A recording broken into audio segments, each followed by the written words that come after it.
नमस्कार, AB star news room live में मैं हूं आपके साथ Sohan Singh. News room live में नजर डालेंगे कुछ अहम खबरों पर। सबसे पहले बात करेंगे मनीष सिसोदिया की। मधुशाला घोटाले में फंसे सिसोदिया को क्या सचमुच बीजेपी ने ऑफर दिया था? क्या जो महाराष्ट्र में हुआ वही बीजेपी दिल्ली में करने की साजिश रच रही थी? लेकिन सवाल यह भी कि क्या जिस जोड़तोड़ की राजनीति को लेकर बीजेपी पर अक्सर सवाल उठाए जाते रहे हैं, उसी का फायदा उठाकर मनीष सिसोदिया कोई नया दांव चल रहे हैं?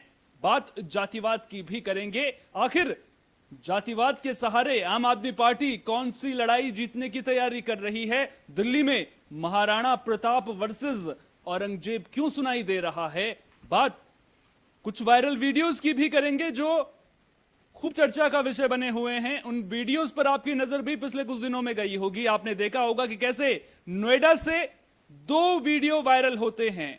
श्रीकांत त्यागी का पहला वीडियो वायरल होता है, उसके बाद त्यागी समाज प्रदर्शन करने लग जाता है, बाकायदा सभा बुलाई जाती है और मांगे भी रख दी जाती हैं। सवाल यह कि क्या गालीबाज की जाति पूछनी चाहिए? उसके अलावा एक और वीडियो वायरल होता है जिसमें एक महिला भव्या रॉय जिनका नाम है, वो एक गार्ड के साथ में बदतमीजी करती हुई नजर आती हैं। उनके शब्द इतने भयंकर थे कि उन्हें हम आपको सुना तक नहीं सकते हैं।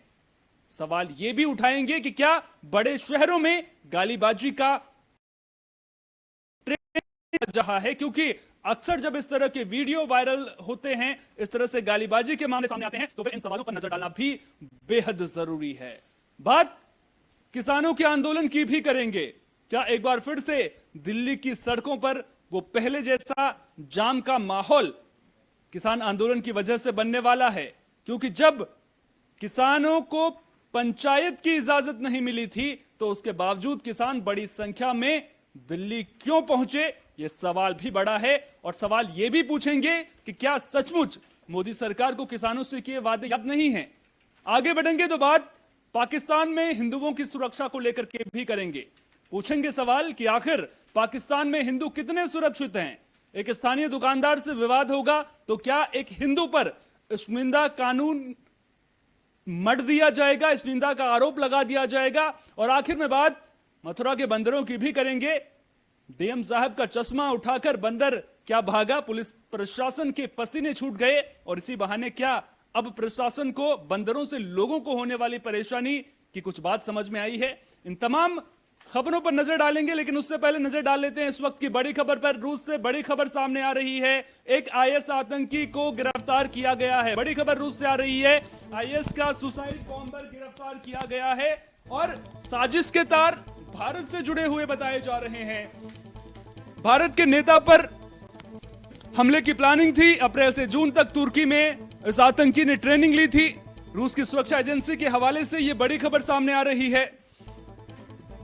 रूस से भारत भेजा जाना था आईएस का सुसाइड बॉम्बर, यानी कि तुर्की में ट्रेनिंग और भारत में हमले की प्लानिंग थी। मध्य एशियाई देश का रहने वाला यह गिरफ्तार आतंकी बताया जा रहा है। तो रूस से आईएस का सुसाइड बॉम्बर गिरफ्तार हुआ है। इसे बड़ी कामयाबी इसलिए भी माना जा रहा है क्योंकि साजिश के तार भारत से जुड़े हुए बताए जा रहे हैं। अप्रैल से जून तक इस आतंकी ने रूस में ट्रेनिंग ली थी। यानी कि आप समझ सकते हैं कि पिछले कुछ दिनों में आपने देखा होगा कि किस तरह से आतंकी गतिविधियों में लगातार इजाफा देखने को मिल रहा था। इसके अलावा आप देख रहे थे कि अलग अलग जगहों से भी आतंकियों की गिरफ्तारी हो रही थी। दिल्ली से हवाला कारोबारी को गिरफ्तार किया गया था। यूपी के आजमगढ़ से एटीएस को कामयाबी मिली थी और इसी तरह की खबरें लगातार सामने आ रही थी। और आज भी एक पाकिस्तानी जासूस को दिल्ली से गिरफ्तार किया गया है। और अब ऐसे में रूस में एक आतंकी की गिरफ्तारी, आईएस का आतंकी बताया जा रहा है। हालांकि नाम का खुलासा अभी तक रूस की खुफिया एजेंसी ने नहीं किया है, लेकिन इसे बड़ी कामयाबी इसलिए माना जा रहा है क्योंकि इस आतंकी ने, जो प्रारंभिक जानकारी निकलकर सामने आ रही है, तुर्की में ट्रेनिंग ली थी आतंक की और उसके बाद यह भारत में किसी बड़े राजनेता को निशाना बना सकता था। हमारे सहयोगी जुबैर हमारे साथ में यहां पर मौजूद हैं। जुबैर, क्या कुछ अपडेट अभी तक आ रहा है पूरी खबर में? इस खबर में ये अपडेट आ रहा है कि रूस में एक आतंकवादी पकड़ा गया है। ये सुसाइडर बॉम्बर था। ये सीधे तौर पर उन्होंने रूस की तरफ से एजेंसियों से, अधिकारियों से ये सूचना मिली कि बीजेपी का कोई बड़ा नेता पर ये हमला करने वाले थे और बीजेपी के कोई बड़े नेता को ये निशाना बनाने वाले थे। और हाल ही में इस व्यक्ति ने आईएसआईएस को ज्वाइन किया था। ये व्यक्ति टेलीग्राम से आईएसआईएस से जुड़ा था। टेलीग्राम के जरिए, टेलीग्राम ऐप के जरिए इसने आईएसआईएस के सभी वीडियोस को देखा, उनसे प्रभावित हुआ और उसके बाद उनसे ही जुड़ा था। और हाल ही में शायद 4-5 महीने पहले ही इसने सारी ट्रेनिंग ली है, जिसके बाद ये रूस पहुंचा। और मेन बात यह है कि ये रूस के से भारत आने वाला था और सीधे तौर पर ये संकेत थे कि ये सुसाइड बॉम्बर बन गई आता और किसी ना किसी को ये नुकसान पहुंचाता। और सीधे तौर पर वहाँ से खबर जो आ रही है वो ये खबर आ रही है कि बीजेपी के कोई बड़े नेता को निशाना बनाने की साजिश की गई थी।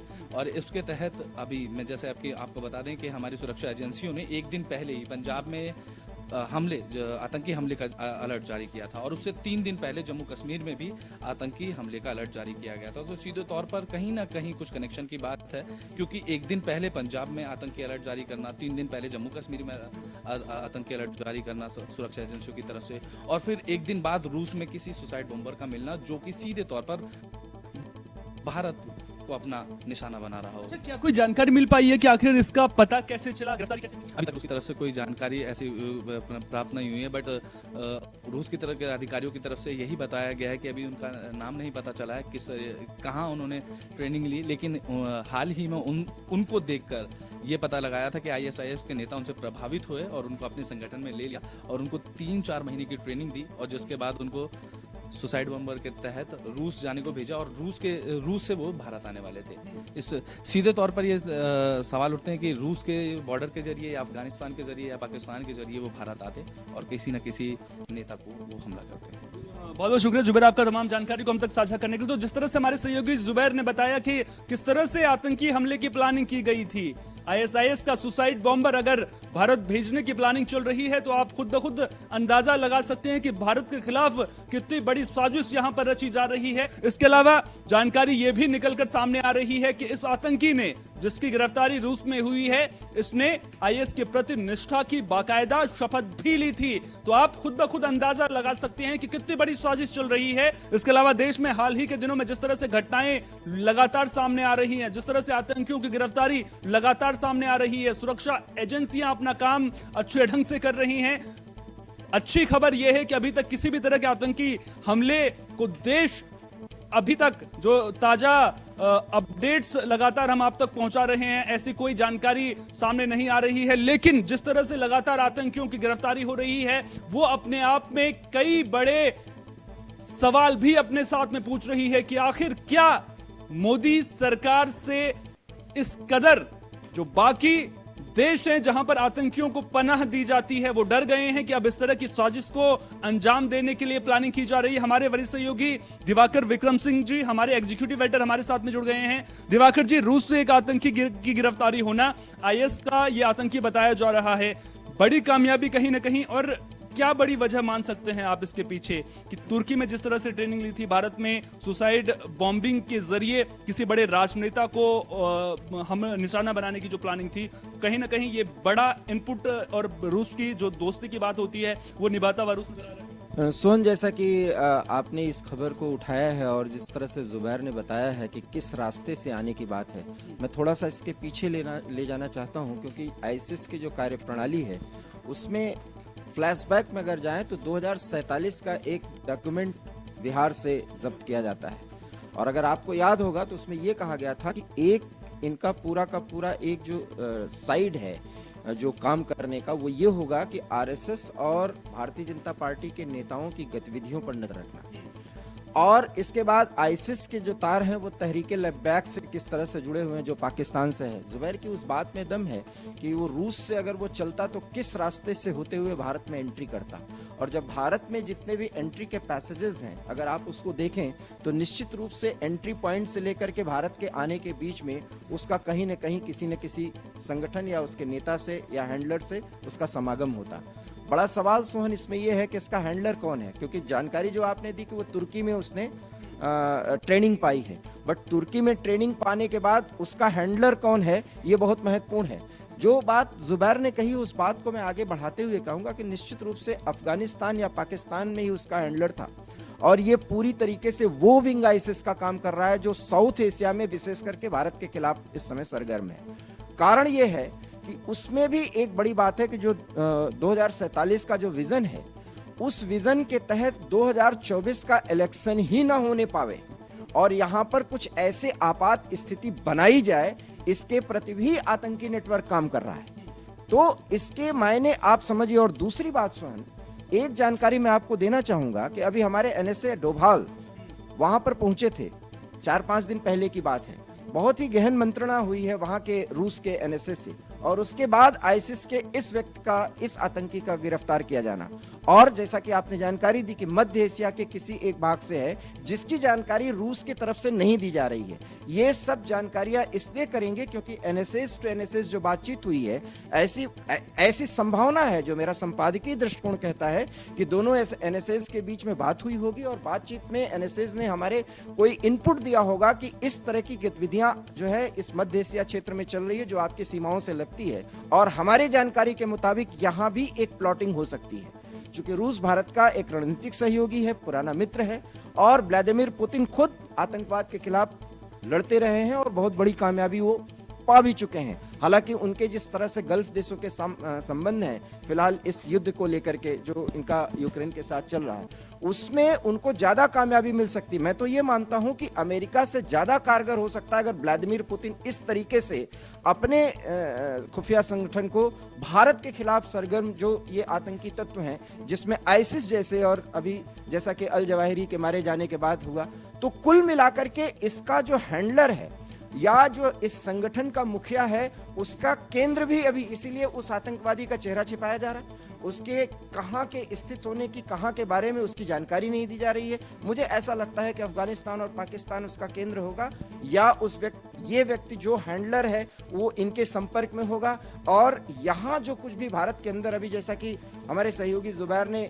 4-5 घटनाओं का जिक्र करते हुए एक कार्यक्रम भी एबी स्टार न्यूज पर प्रस्तुत किया, उसमें आपको ये लग जाना चाहिए कि किस तरीके से यहाँ के जो सेल्स हैं वो उसका एक प्रतिकृति दे रहे हैं, एक मॉडल पेश कर रहे हैं। ऐसा नहीं है कि हम मुंबई को उड़ाएंगे उससे भी बड़ा होगा और निकला वो मुंबई का रहने वाला। इसका ये मतलब नहीं कि हम इसको बहुत हल्के में लें, क्योंकि कहीं ना कहीं प्रभावित हो। अभी आपने ही खबर में बताई कि उसने शपथ लिया है। ये शपथ लेना और उसके बाद उसका कार्यकर्ता बन जाना, एक हैंडलर या एक संगठन से जुड़ जाना, निश्चित रूप से अभी भी एबल ऑफ एक्सेस पाकिस्तान और अफगानिस्तान और इसमें हक्कानी गुट का बहुत बड़ा योगदान हो सकता है।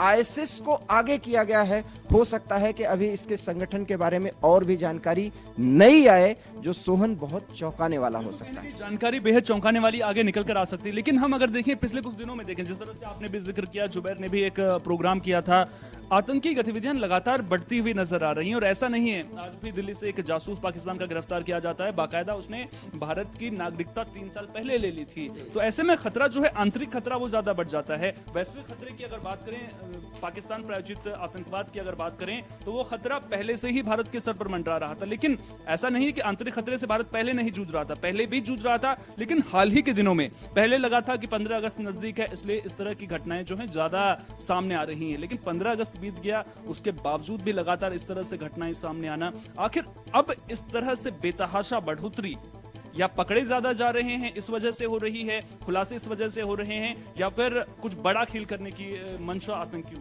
देखिए, मंशा तो आतंकियों का बड़ा खेल करने की है और इसमें अभी चीन का इन्वॉल्वमेंट भी आपको समझ में आएगा। मैं आपसे सिर्फ एक बात ही कह रहा हूं कि 2024 में अगर ये सरकार रिटेन करती है, क्योंकि आतंकवाद और राष्ट्रवाद दो ही एक ऐसे मुद्दे हैं जिस पर यह सरकार वर्क कर रही है, जिसमें विकास एक बहुत बड़ा अहम पड़ाव होता है। उस पूरे मामले में जिस तरीके से 130 करोड़ के आवाम की बात की जाती है, यहाँ पर सारा कुछ जो कुछ भी हो रहा है उसमें सांप्रदायिकता जो है वो डाइल्यूट हो गया है, वो खत्म हो रहा है। और अब जैसा कि 13 से 15 अगस्त के बीच में जो तिरंगा यात्रा हुई थी, मैं आपको एक इनपुट देना चाहता हूं कि पाकिस्तान की आईएसआई जो है वो बहुत परेशान है जिस तरीके से यहाँ पर प्रमुख राष्ट्रवादी मुस्लिम संगठनों की तरफ से तिरंगा यात्रा को शो किया गया था, खासतौर पर कश्मीर में। और सबसे बड़ी बात है कि हमारे यहाँ फायर ब्रांड नेता हैं, बहुत पढ़े लिखे हैं, राजनीतिक शैली कुछ भी हो, जिस तरीके से ओवैसी साहब के भी बयान आ रहे हैं और तमाम उन संगठनों के नेताओं के, तो यहाँ पर मुस्लिम संगठन जिस तरह से राष्ट्रवाद के प्रति कुछ आग्रही हो रहे हैं, ये वहां की आईएस फेल कर रही है। ऐसे में उनका जो प्रोपेगेंडा है वो कहीं ना कहीं फेल हो रहा है। ऐसे में इस एक्सेस को उठा करके वो मध्य एशिया में ट्रांसफर कर रहे हैं, क्योंकि वो ये शो करना चाहते हैं कि भारत की जो ये राष्ट्रवादी सरकार है इसको कमजोर करना हमारा लक्ष्य है, क्योंकि ये इस्लामिक सिद्धांतों के खिलाफ काम करती है। इसीलिए मैं सोहन कह रहा हूं कि उसमें यह कहा गया था कि आरएसएस और भारतीय जनता पार्टी के नेताओं की कार्यप्रणाली पर नजर रखी जाए। तो इसलिए ये जो घटनाएं अभी हैं ये बढ़ रही, ये ज्यादा संगठित हैं, जिसमें आईसिस, तहरीके लब्बैक और तमाम वो संगठन जितने भी मुस्लिम, माफ करिएगा, जितने भी कट्टर इस्लामिक संगठन हैं जो इस्लामिक फंडामेंटलिज्म की बात करते हैं, जिसमें राष्ट्र की सीमाएं खत्म हो जाती हैं, उनकी सक्रियता का हो जाना, जिसका केंद्र कभी अफगानिस्तान हुआ करता था। ऐसे में आपने जो सवाल किया, यहां पर हमले की आशंका ज्यादा बड़ी है। यहां के खिलाफ जो कोई आतंकी घटनाओं के प्लॉटिंग का जो मामला है उसकी भी संभावना बहुत बढ़ती जाएगी। हाँ, इसलिए ये मामले दिख रहे हैं, बिल्कुल सही आपने कहा, क्योंकि उसके पहले इनको ट्रेस किया जा चुका है और ये ट्रेस करने के बाद ये गिरफ्त में भी आ रहे हैं। दिल्ली का जासूस पकड़ा भी गया था, वो इस वजह से पकड़ा गया था क्योंकि कश्मीर से गिरफ्तारी हुई थी, उसके बाद राजस्थान पुलिस को इनपुट मिला था, उसके बाद उसकी निशानदेही पर ही गिरफ्तारियां हुई थी। एक और अहम सवाल मैं आपसे पूछना चाहूंगा, दरअसल आतंकवाद भारत की ही परेशानी नहीं है। हमने देखा है कि आतंकवाद से पूरी दुनिया जूझ रही है, उसके बावजूद भी अफगानिस्तान में जो कुछ भी हुआ वो भी पूरी दुनिया ने देखा। अब भारत सरकार ऐसे में क्या करे, क्योंकि अब आपको पता है कि खतरा ज्यादा मंडरा रहा है, खतरा बड़ा मंडरा रहा है, गिरफ्तारियां भी हो रही हैं, लेकिन खतरा तो टला नहीं है। खतरा कैसे टलेगा ये, क्योंकि जब तक पाकिस्तान है तब तक आतंकवाद है, तो क्या समाधान भी तो सोचना चाहिए। इसमें एक और नई बात मैं सोहन आपको बता देना चाहता हूं। इस साल के अंत तक कश्मीर में चुनाव होना है और चुनाव के पहले चूंकि कश्मीर का जो प्रोपेगेंडा था कि वहां पर कश्मीरी पंडितों अर्थात हिंदू शक्तियों को या हिंदू ताकतों को, आबादी को बिल्कुल विहीन कर देना, उस पाकिस्तानी प्रोपेगेंडा पर 370 और 35 के हट जाने के बाद अगर वहां पर चुनाव होते हैं, जैसा कि वहां के आवाम कह रही है और ये कह रही है कि ये हटने के बाद फायदा हुआ है, लेकिन चुनाव न कराया जाना ये बहुत बड़ी गलती है। ये मैं आपको वहां की मास फीलिंग बता रहा हूं। अगर वहां पर चुनाव की घोषणा हो जाती है, आतंकी घटनाएं और बढ़ने की संभावना है और उस स्थिति में हो सकता है कि फिर बॉर्डर पर टेंशन बढ़े और टेंशन बढ़ने की स्थिति में फिर भारत और पाकिस्तान के बीच में जो तनाव होगा उसमें इन्वॉल्वमेंट चीन का भी होगा और इस इन्वॉल्वमेंट के चलते पूरे खित्ते में एक बार फिर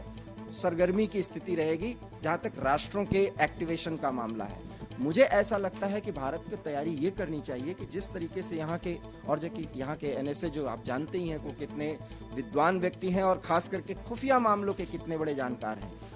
हमारे एनएसए की सक्रियता, हमारे खुफिया संगठनों की सक्रियता के कारण ये जो मॉड्यूल्स हैं और ये जो लिंक्स हैं, अगर हम इस पर घात करते रहेंगे तो आतंकी तत्व ज्यादा बौखलाएंगे और इंटरनेशनल स्तर पर भारत के खिलाफ सरगर्मी तेज होगी आतंकी संगठनों में।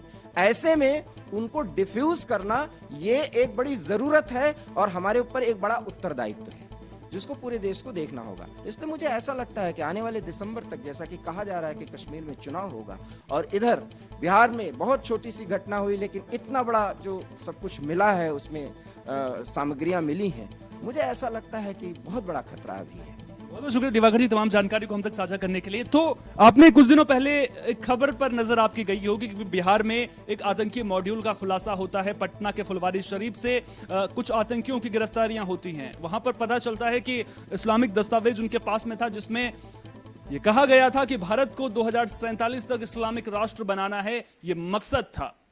और जब बाद में एनआईए की टीम छापेमारी करती है तो तार जो हैं वो दक्षिण भारत तक जुड़े हुए मिलते हैं, केरल से भी तार जुड़े हुए मिलते हैं। और जिस तरह से दक्षिण भारत में पीएफआई भी सक्रिय हो रहा है, लगातार सक्रिय है, पहले से ही एक्टिवेशन मोड में वहां पर है, तो वो भी कहीं ना कहीं खतरा ज्यादा बढ़ता हुआ नजर आ रहा है। जो देश में संगठन बनाकर पीएफआई जैसे संगठन आतंकियों को पालने पोषने का काम कर रहे हैं, उन पर भी नकेल कसने की जरूरत कहीं ना कहीं जरूर है। और अंतर्राष्ट्रीय बिरादरी की अगर बात करें तो रूस जिस तरह से भारत का सहयोगी रहा है और जिस तरह से दिवाकर जी ने भी बताया कि एनएसए डोभाल वहां पर गए थे, रूस के एनएसए के साथ में बैठक हुई थी, उसके बाद कहीं ना कहीं चर्चाएं हुई होंगी आतंकवाद के मुद्दे को लेकर के भी। दोनों देश पहले से ही एक जैसी मंशा दोनों देशों की रही है कि आतंकवाद का खात्मा करना है। तो ऐसे में उसके बाद इस तरह से रूस से एक आतंकी की गिरफ्तारी होना बड़ी कामयाबी इसे माना जा रहा है और इसे एक बड़ी प्लानिंग को नाकाम करने में रूस ने भारत की मदद की है, इसे इस तरह से भी हम देख सकते हैं।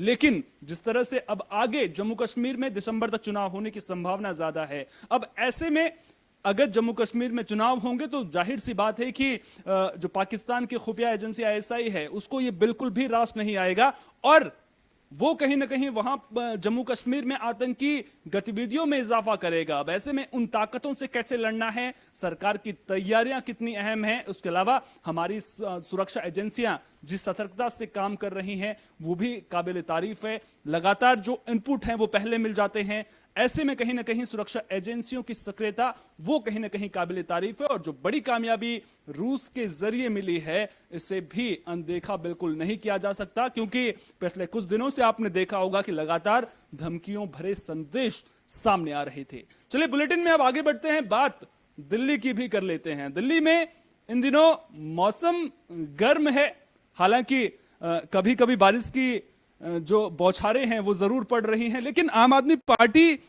के लिए इन दिनों मुश्किलें बहुत ज्यादा बढ़ गई हैं और दिल्ली का तापमान, सियासी तापमान की मैं बात कर रहा हूं, वो बढ़ा हुआ है। मधुशाला घोटाले में मनीष सिसोदिया फंसते हैं, सीबीआई जांच करती है और सीबीआई जांच के बाद मनीष सिसोदिया जब पहले प्रेस कॉन्फ्रेंस करते हैं वो कहते हैं कि आम आदमी पार्टी के मिशन 2024 पर आंच के लिए इस तरह की प्लानिंग बीजेपी करवा रही है। अब ऐसे में सवाल विपक्षी एकजुटता को लेकर के हमने पहले भी चर्चा की, लेकिन इस बीच आज मनीष सिसोदिया ने एक बड़ा दावा किया है। उन्होंने कहा कि दिल्ली में आम आदमी पार्टी को तोड़ने की साजिश बीजेपी रच रही थी। उन्हें मैसेज बीजेपी की ओर से आया था जिसमें यह कहा गया था कि आप आम आदमी पार्टी को तोड़ो, आपके खिलाफ जो भी ईडी और सीबीआई के केसेस हैं वो बंद हो जाएंगे, आप बीजेपी में शामिल हो जाओ। अब जब इस तरह का दावा मधुशाला घोटाले में फंसे डिप्टी सीएम मनीष सिसोदिया करते हैं तो इस दावे के बाद कई सवालों का खड़ा होना अपने आप में लाजमी है। सबसे पहले ग्राफिक्स के जरिए कुछ महत्वपूर्ण बिंदुओं पर नजर डाल लेते हैं, साथ ही साथ जातिवाद को लेकर के किस तरह से सियासत हो रही है उस पर भी नजर डाल लेते हैं। सबसे पहले बात मनीष सिसोदिया के बड़े दावे की कर लेते हैं।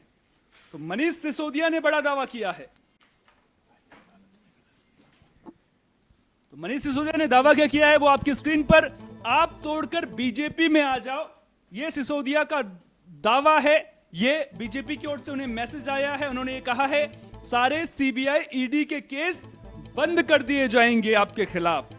ये दावा कर रहे हैं मनीष सिसोदिया। मैं महाराणा प्रताप का वंशज हूं, राजपूत हूं, यह भी उन्होंने ट्वीट करके कहा है और उन्होंने कहा कि सर कटा लूंगा लेकिन झुकूंगा नहीं। तो किस तरह से सियासत गर्म होती हुई नजर आ रही है ये भी आप देख सकते हैं। मेरे खिलाफ सारे केसेस झूठे हैं। तो अब जिस तरह से सियासत बुनी जा रही है दिल्ली में, इसे आप मनीष सिसोदिया के इस ट्वीट के जरिए खुद ब खुद समझने की कोशिश कीजिए। क्या वो बीजेपी को, जिसके लिए बीजेपी एक तरह से कह सकते हैं कि जनता के बीच में एक खराब छवि बनती हुई नजर आ रही है कि बीजेपी लगातार राज्यों में दूसरी राज्यों की सरकारों को टिकने नहीं देती है, उन्हें तोड़ने की राजनीति करती है और उसके बाद वहां पर अपनी सरकार बना लेती है, दूसरे सहयोगियों के साथ में सरकार बना लेती है। महाराष्ट्र के प्रकरण में जिस तरह का हुआ, क्या उसका सहारा मनीष सिसोदिया यहां पर जो प्रताड़ित, एक तरह से कह सकते हैं कि खुद को प्रताड़ित महसूस करवाना जनता के सामने ये कोशिश कर रहे हैं, क्या सिंपैथी कार्ड यहां पर मनीष सिसोदिया खेल रहे हैं? ये अपने आप में बड़ा सवाल है। इसके अलावा सवाल यह भी है कि आखिर महाराणा प्रताप का नाम लेने की जरूरत मनीष सिसोदिया को क्यों पड़ी थी? दिल्ली में महाराणा प्रताप वर्सेस औरंगजेब देखने को मिल रहा है। मनीष सिसोदिया बयान देते हैं, मैं महाराणा प्रताप का वंशज हूं, राजपूत हूं, सर कटा लूंगा लेकिन झुकूंगा नहीं। उस पर कपिल मिश्रा बीजेपी के नेता हैं, पलटवार करते हैं, कहते हैं कि जिंदगी भर औरंगजेब की इबादत, जेल जाने का समय आया तो महाराणा प्रताप याद आए। लेकिन क्या सचमुच महाराणा प्रताप इसीलिए याद आए हैं या इसके पीछे कोई बड़ी वजह भी छिपी हुई है? आखिर सबसे बड़ा सवाल यह है कि आखिर महाराणा प्रताप इस वक्त में आम आदमी पार्टी को याद क्यों आ रहे हैं? इसके मायने क्या है वो भी आपको समझाने की कोशिश करते हैं। लोकसभा चुनाव के साथ साथ हिमाचल और गुजरात विधानसभा चुनाव की तैयारी आम आदमी पार्टी कर रही है। इस पर भी आपकी नजर लगातार होगी मधुशाला घोटाले के अलावा। और हिमाचल में अगर सवर्ण वोटर की बात करें तो करीब 50% सवर्ण वोटर हैं, करीब 50% सवर्ण वोटर हैं। और इनमें से अगर राजपूत वोटर्स की बात करें तो 32% के करीब 32.72 के करीब राजपूत वोटर्स हैं, 18% के करीब ब्राह्मण वोटर्स हैं, यानी कि बड़ा तबका राजपूतों का है। गुजरात में भी राजपूत वोटरों की बड़ी संख्या है। तो क्या इसलिए महाराणा प्रताप की याद आ रही है? प्रताड़ित राजपूत के तौर पर सिसोदिया को आम आदमी पार्टी पेश करने की तैयारी कर रही है और सिंपैथी जो वोट है वो लेने की कोशिश गुजरात और हिमाचल में है, इसलिए इस तरह की बयानबाजी की जा रही है। सवाल बड़े हैं और इन सवालों पर आपको भी विचार करना होगा, आपको भी समझना होगा कि आखिर क्या इसी के सहारे मनीष सिसोदिया या आम आदमी पार्टी जो मधुशाला घोटाले में गिरे हुए हैं, जिस तरह से सवाल उनसे सीबीआई लगातार पूछती हुई नजर आ रही है, बीजेपी सवाल पूछ रही है, कई जो नाम निकलकर सामने आ रहे हैं, विजय नायर का नाम सामने आ रहा है, उनको लेकर के सवाल पूछे जा रहे हैं। और ऐसे में जिस तरह से ये दांव चला है मनीष सिसोदिया ने, क्या जातिवाद के सहारे गुजरात और हिमाचल को जीतने की तैयारी आम आदमी पार्टी करती हुई नजर आ रही है? और क्या इसका फायदा आम आदमी पार्टी को मिलेगा कि मैं एक प्रताड़ित राजपूत हूं, मेरे साथ में प्रताड़ना हुई है, मुझे जानबूझकर झूठे केसेस में फंसाया गया? क्या इसको सिंपैथी वोट बैंक में गुजरात और हिमाचल में बदलने की तैयारी की जा रही है? इस पर भी हमारी नजर लगातार बनी हुई है। हमारी सहयोगी सपना वर्मा हमारे साथ में मौजूद हैं। सपना वर्मा अभी हमारे साथ में जुड़ेंगी, उनसे कुछ अहम सवाल जरूर पूछेंगे कि आखिर दिल्ली में जिस तरह से ये सियासत चल रही है, उस सियासत के पीछे वजह क्या है? मैं सपना वर्मा से चाहूंगा कि वो यहां पर जरूर आए। और दिल्ली की सियासत में जिस तरह से मधुशाला घोटाले को लेकर सरगर्मी गर्म है, उसके बीच में मनीष सिसोदिया का यह बयान सामने आना कि बीजेपी का मैसेज उन्हें आता है, बीजेपी कहती है कि वो अगर बीजेपी में आ जाते हैं तो फिर उनके खिलाफ सीबीआई ईडी के केसेस बंद कर दिए जाएंगे। किस तरह से देख रहे हैं सपना आप? देखिए, जिस तरीके से लगातार सियासत शुरू हो चुकी है, अपने आप पे कई सवाल छोड़ रहा है कि एक तो मनीष सिसोदिया ने कल जो ट्वीट किया, कल भी उनका एक ट्वीट जो था जो काफ़ी ज़्यादा वायरल हो रहा था, जिसमें कि उनको देखकर लग रहा था कि वो बीजेपी पर निशाना वो जिस तरीके से उन्हें ये नहीं पता कि लुकआउट नोटिस और सर्कुलर में क्या अंतर होता है। तो कहीं ना कहीं उससे भी ये साबित हो रहा था कि वो सिंपैथी गेन करने की कोशिश कर रहे हैं और लोगों को भ्रमित करने की कोशिश करें। और अब इस तरीके से जो ट्वीट उनके सामने आते हैं, इस तरीके के बयान देते हैं, तो कहीं ना कहीं लगता है कि वो लोगों को भ्रमित करने की कोशिश कर रहे हैं। बहुत शुक्रिया सपना आपका। तो आपको याद होगा कि लुकआउट सर्कुलर मनीष सिसोदिया के खिलाफ में जारी किया गया था, जिसके बाद भी इसको लेकर के खूब बतंगड़ बनाने की कोशिश आम आदमी पार्टी की ओर से जरूर की गई थी। हमारे सहयोगी शोएब खान जी भी हमारे साथ में यहां पर मौजूद हैं, उनसे बारीकी से इस पूरे मुद्दे को लेकर समझने की कोशिश करेंगे। शोएब जी, जिस तरह से सियासत हो रही है उसको लेकर के आपको क्या लगता है कि क्या मनीष सिसोदिया जिस तरह की राजनीति करने की कोशिश कर रहे हैं, कुछ कारणों की वजह से शोएब खान जी हमारे साथ में मौजूद नहीं हो पा रहे हैं, जुबैर कुछ कहना चाह रहे हैं? जुबैर हमारे साथ में जुड़ गए हैं। जुबैर, जिस तरह से मनीष सिसोदिया का ये बयान सामने आता है, क्या बीजेपी जिस चीज के लिए यूं कहें कि जनता के बीच में बदनाम है?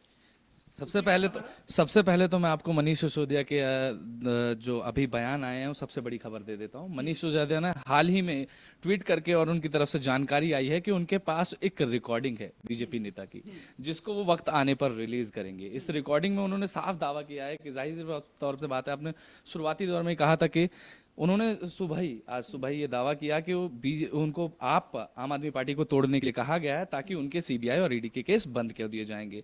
और अब उनकी तरफ से दावा किया जा रहा है कि उनके पास एक रिकॉर्डिंग है जिसको वो वक्त आने पर मीडिया के सामने लाएंगे, अगर वक्त आया तो उनके सामने पेश करेंगे। और इसमें सीधे तौर पर उन्होंने ये कहा है कि मुझे सीएम पद का ऑफर लालच दिया जा रहा है और मैं ऐसे लालच में नहीं फंसूंगा। उन्होंने सीधे तौर पर अरविंद केजरीवाल का नाम लेते हुए कहा कि वो मेरे राजनीतिक गुरु हैं, तो मैं उनसे कभी गद्दारी नहीं कर सकता और मुझे किसी सीएम पद के लालच नहीं है। सीधे तौर पर उनके इस बयान से ये जाहिर हो रहा है कि जैसे तरह की राजनीति महाराष्ट्र में देखने को मिली, एक सीएम पद को लेकर, जैसे कि महाराष्ट्र में जो इस वक्त के सीएम हैं एकनाथ शिंदे जी, तो जिस तरीके से उनके साथ की राजनीति हुई, तो उस तरीके का ही ये ब्लेम, जैसे जनता उस वक्त सारे विरोधी दल उस तरीके की बातें महाराष्ट्र में जब राजनीतिक उठापटक चल रही थी तो उस वक्त ये इल्जाम लगा रहे थे, और अब जिस तरीके से वो ये सीधे तौर पर ये बोल रहे हैं कि उनके पास एक नेता की रिकॉर्डिंग है और उनको सीएम पद की एक लालच दी जा रही है और जिसको लेकर बार बार वो बयान दे रहे हैं, तो इससे सीधे तौर पर साफ जाहिर होता है कि राजनीतिक बयान है। एक तरफ ये मनीष सिसोदिया ऐसे दावे करते हैं अपने ट्वीट्स पर और इस तरीके की बातें करते हैं, दूसरी तरफ दिल्ली के सीएम अरविंद केजरीवाल गुजरात में प्रेस कॉन्फ्रेंस कर रहे होते हैं और गुजरात में एडवर्टीजमेंट कर रहे होते हैं। मैं जिस तरीके से आपने अभी पूछा कि राजपूताना नाम, महाराणा प्रताप का नाम, इस तरीके के नाम अभी हाल फिलहाल में क्यों आ रहे हैं? इस तरीके के नाम सिर्फ 2 दिन बाद से आए हैं जब से सीबीआई ने रेड करी है मनीष सिसोदिया पे। 2 दिन पहले से इस तरीके के नाम नहीं आए, तो सीधे तौर पर जो संजय सिंह हैं उन्होंने सबसे पहले इस टॉपिक को उठाया था, उसके बाद से नाम चालू हुआ और उसके बाद से राजनीति करना, जिस तरीके से आपने बताया हिमाचल में 32% वोट राजपूतों का है और गुजरात में भी राजपूतों का तबका बड़ी संख्या में है, तो कहीं ना कहीं राजनीतिक में इसका फायदा उठाना, जिस तरीके से कि राजपूत के वोट एक तरफ हो जाएं, कहीं ना कहीं एक तो शिक्षा की तरफ से हम आते हैं, क्योंकि आज अरविंद केजरीवाल ने गुजरात में खुद ये कहा है कि देश के जो सबसे अच्छे शिक्षा मंत्री हैं वो मनीष सिसोदिया जी हैं, उन्हें भारत रत्न मिलना चाहिए। इस तरीके के बयान आज अरविंद केजरीवाल ने गुजरात में दिए हैं, तो उस तरीके से सीधे तौर पर पता लगता है कि कहीं ना कहीं वो गुजरात में जो इलेक्शन होने वाले हैं, चुनाव होने वाले हैं, उसकी तैयारी अभी से इसी केस को लेकर भुना रहे हैं। राजनीति की बातें और राजपूताना की बातें उस वजह से कर रहे हैं ताकि वो इन बातों को भुना सकें और राजपूत वोट्स को खींच सकें हिमाचल प्रदेश में और गुजरात में, ताकि उनको पार्टी को बड़ा फायदा हो। बहुत बहुत शुक्रिया जुबैर आपका। लेकिन यहाँ पर आपने जब मनीष सिसोदिया ने इस तरह का दावा किया था कि बीजेपी की ओर से उन्हें मैसेज किया गया है जिसमें यह कहा गया है कि आप बीजेपी में आ जाइए, आपके ऊपर जितने भी ईडी और सीबीआई के केसेस हैं वो बंद कर लेंगे, तो आपके जहन में जरूर महाराष्ट्र का ख्याल जरूर आया होगा। लेकिन यहाँ पर अंतर समझना भी बेहद जरूरी है कि महाराष्ट्र में उस वक्त किस तरह की सियासी हलचल थी और दिल्ली में किस तरह की सियासी हलचल है। मनीष सिसोदिया ये बयान कब देते हैं उसकी टाइमिंग को लेकर के भी आपके मन में सवाल उठना चाहिए, क्योंकि अगर आप राजनीति में पकड़ रखते हैं तो टाइमिंग का जो खेल होता है वो सबसे बड़ा होता है और टाइमिंग जो है वो आधे सवालों का जवाब दे देती है। मनीष सिसोदिया सीबीआई की जांच से पहले इस तरह का कोई दावा नहीं करते हैं, जब सीबीआई की जांच उनके खिलाफ होती है उसके बाद वो इस तरह के दावे करते हुए नजर आते हैं कि बीजेपी की ओर से उन्हें ऑफर दिया जा रहा है। इसके अलावा सवाल यहां पर यह भी है कि क्या बीजेपी इतनी बड़ी गलती दिल्ली में कर सकती है? उन मनीष सिसोदिया को के सहारे आम आदमी पार्टी को तोड़ने की कोशिश करेगी, जिनके पास बहुत ज्यादा मंत्रालय दिल्ली में है, बड़े बड़े जो मंत्रालय हैं वो दिल्ली में मनीष सिसोदिया के पास हैं, अरविंद केजरीवाल का राइट हैंड उन्हें माना जाता है। तो आखिर बीजेपी एक ऐसे शख्स को तोड़ने की कोशिश क्यों करेगी जो अरविंद केजरीवाल के सबसे ज्यादा करीबी हैं? और बीजेपी को भी पता है कि उन पर भ्रष्टाचार के आरोप लगे हुए हैं। बात दिल्ली की शिक्षा की होती है, बात दिल्ली के स्वास्थ्य की होती है, लेकिन आपको मैं यहां पर बता दूं कि शिक्षा और स्वास्थ्य के मामलों को लेकर के भी मनीष सिसोदिया के खिलाफ एसीबी जांच कर रही है। तो उन पर भी वहां पर भी जो सवाल है उनके जवाब मनीष सिसोदिया को अभी देने हैं। और उससे बड़ा सवाल यह है कि एक ऐसा नेता जिस पर भ्रष्टाचार के आरोप हों, जिसके खिलाफ सीबीआई जांच कर रही हो, ऐसे वक्त में आखिर उनके सहारे आम आदमी पार्टी को तोड़ने की कोशिश बीजेपी क्यों करेगी? बड़ा सवाल यह है कि क्या जो दांव मनीष सिसोदिया खेलने की कोशिश कर रहे हैं, क्या वो असल मुद्दे से ध्यान भटकाने के लिए है? क्या जो मधुशाला घोटाला सामने आ रहा है जिसमें जांच सीबीआई कर रही है, क्या उससे भटकाने की कोशिश हो रही है? क्योंकि आपने देखा होगा कि जब भी मधुशाला घोटाले का जिक्र होता है तो मनीष सिसोदिया ये कहते हुए नजर आते हैं कि हमारी जो पॉलिसी है वो बेस्ट पॉलिसी थी, एलजी साहब ने जो है साजिश रची है। सवाल ये भी कि अगर मधुशाला को लेकर के, मधुशाला घोटाला जिसका मैं जिक्र कर रहा हूं, आबकारी नीति को लेकर के अगर मैं बात करूं, आबकारी नीति जिसको सबसे बेहतर बता रहे हैं, अगर सबसे बेहतर थी तो फिर वापस क्यों लिया गया? अगर सबसे बेहतर थी तो फिर बीजेपी ये सवाल क्यों पूछ रही है कि जो 8,000 करोड़ का नुकसान हुआ है उसकी भरपाई कैसे होगी? अगर सबसे बेहतर थी तो फिर आपको अपनी शिक्षा नीति का सहारा लेने की जरूरत क्यों पड़ रही है? आपको बीजेपी को गुजरात की याद दिलाने की जरूरत क्यों पड़ रही है? अगर आप सही हैं तो फिर आप लुकआउट सर्कुलर जब आपके खिलाफ जारी होता है तो उससे ही क्यों तिलमिला जाते हैं? सवाल बहुत सारे हैं और इन सवालों पर भी बारीकी से विश्लेषण होना बेहद जरूरी है, क्योंकि जिस तरह से मनीष सिसोदिया ये कह रहे हैं कि बीजेपी उन्हें ऑफर दे रही है, तो इससे यही लग रहा है कि जनता को वो बरगलाने की कोशिश कर रहे हैं कि जनता के मन में एकदम से महाराष्ट्र वाली इमेज जो महाराष्ट्र की सियासत में हुआ था वो उनके सामने आ जाएगी। लेकिन जनता है वो सब जानती है। राजनीति जिस तरह से दिल्ली में हो रही है वो कई सवाल जरूर खड़े कर रही है, लेकिन आगे 2024 के चुनाव भी हैं और अब 2024 के लोकसभा चुनाव को लेकर जहां एक और मनीष सिसोदिया ये कह रहे हैं कि चुनाव अरविंद केजरीवाल वर्सेस मोदी होगा, वहीं बिहार के डिप्टी सीएम तेजस्वी यादव का भी एक बयान सामने आया है। उन्होंने कहा कि नीतीश कुमार प्रधानमंत्री पद के उम्मीदवार होंगे। अब ऐसे में विपक्षी एकजुटता की जो बात की जाती है, कांग्रेस और आम आदमी पार्टी का पक्ष हमने आपको 2 दिन पहले ही सुनाया था किस तरह से आपस में लड़ते हुए नजर आ रहे थे। बिहार से भी तेजस्वी यादव का बयान सामने आ चुका है और जिस तरह से वो कह रहे हैं, अब ऐसे में तेजस्वी यादव का दर्द भी आपको समझना होगा। महागठबंधन के साथ में सरकार तो बना ली है नीतीश कुमार के साथ में मिलकर के, लेकिन अब उन्हें भी सीएम बनने की लालसा उनके मन में भी कहीं ना कहीं बिहार की होगी और बिहार का सीएम अगर तेजस्वी यादव को बनना है तो वो पद तभी खाली हो पाएगा जब नीतीश कुमार वहां की राजनीति से ऊपर बढ़ेंगे, केंद्र की राजनीति में आएंगे। तो क्या ये तेजस्वी यादव की सियासी जरूरत भी है? वो इसलिए इस तरह के बयान दे रहे हैं। हमारे वरिष्ठ सहयोगी दिवाकर जी एक बार फिर से हमारे साथ में यहां पर मौजूद हैं, उनसे ये समझने की कोशिश करेंगे कि आखिर जिस तरह से विपक्षी एकजुटता की बात की जा रही है और जिस तरह से मनीष सिसोदिया ये कह रहे हैं कि बीजेपी ऑफर दे रही है, किस तरह से देखते हैं आप इनको?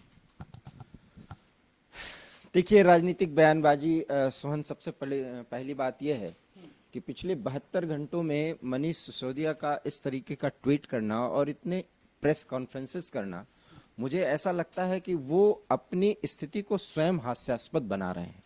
बहुत अच्छी बात आपने कही कि महाराष्ट्र के राजनीतिक हलचल में जो स्थितियां और परिस्थितियां थी वो तो यहाँ पर है ही नहीं, क्योंकि मनीष सिसोदिया मतलब केजरीवाल और केजरीवाल का मतलब मनीष सिसोदिया। ऐसे में मनीष सिसोदिया जैसे व्यक्ति को बीजेपी जो है एक दांव के रूप में इस्तेमाल, एक कार्ड के रूप में इस्तेमाल करेगी, स्वयं एक बहुत बड़ा हास्यास्पद मामला है।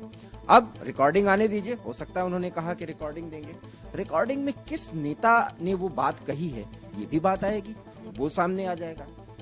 दूसरी बड़ी बात है सोहन कि 2024 के मिशन को अगर याद रखें आप, तो उसमें अगर मनीष सिसोदिया को सीएम बना दिया जाता है तो क्या, जैसा कि बीजेपी प्लॉट कर रही, जैसा वो कह रहे हैं, इससे बीजेपी को हासिल क्या होने वाला?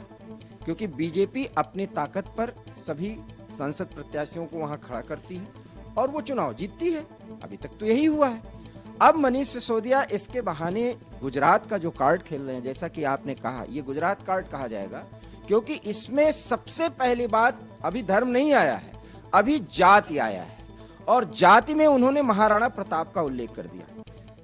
माननीय सांसद सिंह साहब है, उनका नाम है, क्या नाम, उन्होंने जो ये कहा कि मनीष सिसोदिया इस वंश से हैं, सिसोदिया वंश से हैं, सर कटा देंगे लेकिन वो झुका नहीं सकते।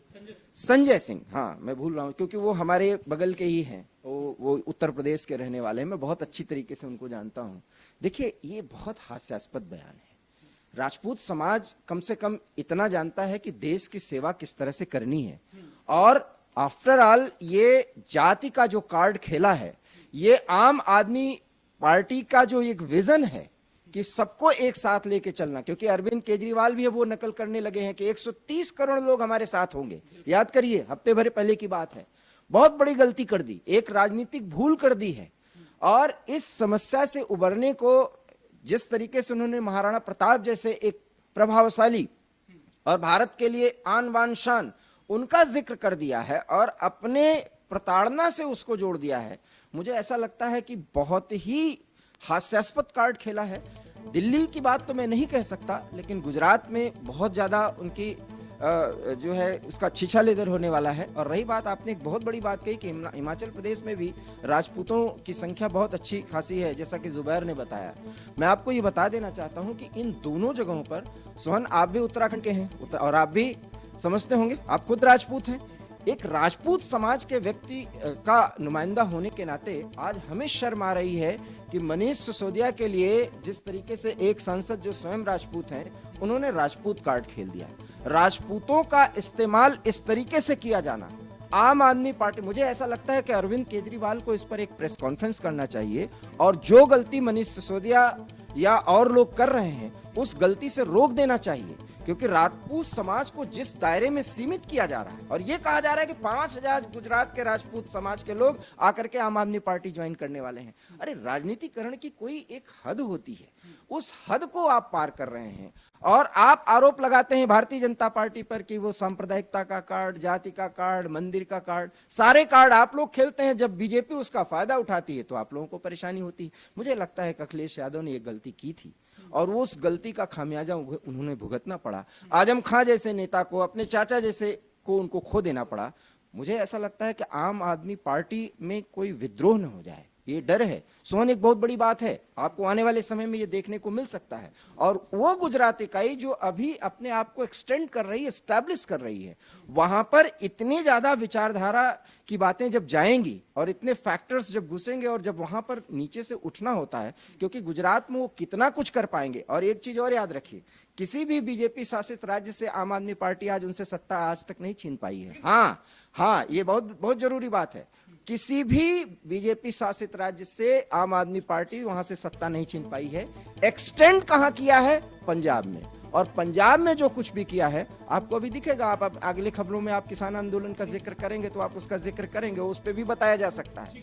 एक अहम सवाल मैं आपसे लेना चाह रहा था। दरअसल गुजरात में आम आदमी पार्टी अभी शुरुआती समय में है, शुरुआती दौर में है। हिमाचल प्रदेश में भी कुछ ऐसा ही अमूमन आलम वहां पर भी देखने को मिल रहा है। तो क्या ये कहा जाए कि अभी आम आदमी पार्टी एक्सपेरिमेंट कर रही है और इन दो राज्यों को प्रयोगशाला बनाने की कोशिश कर रही है? बहुत बड़ी बात आपने कही और ये एक्सपेरिमेंट है और इस एक्सपेरिमेंट पर उनको पंजाब जैसे सफलता की आशा है।